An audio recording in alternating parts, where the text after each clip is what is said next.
Здравейте, приятели! Добре дошли в моя YouTube канал.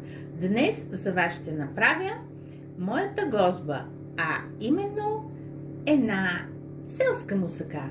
Ако искате да разберете точния начин на приготвяне, изгледайте видеото до край.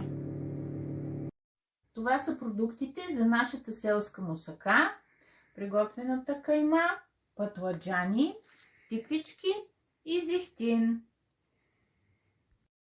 Патладжана е измит, нарязан, осолен и оставен за отцеждане.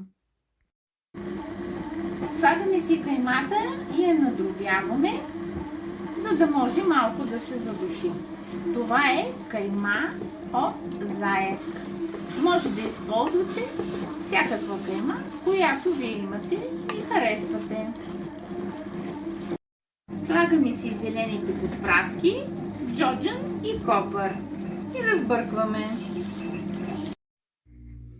Сипваме малко зехтин на дъното и започваме да редим тиквичките. Слагаме си каймата отгоре и започваме да си редим патладжаните.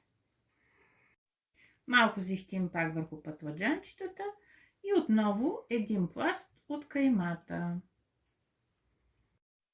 След поредния пласт от кайма поставяме последен пласт тиквички.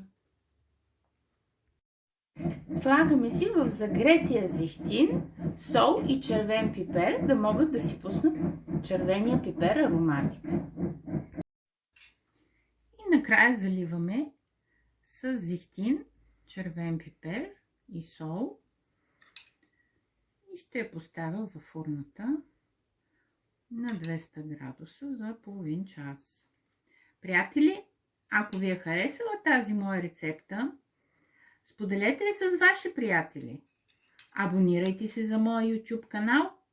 Харесайте видеото, коментирайте, споделете, ако сте я приготвили за вашите близки. И до нови срещи!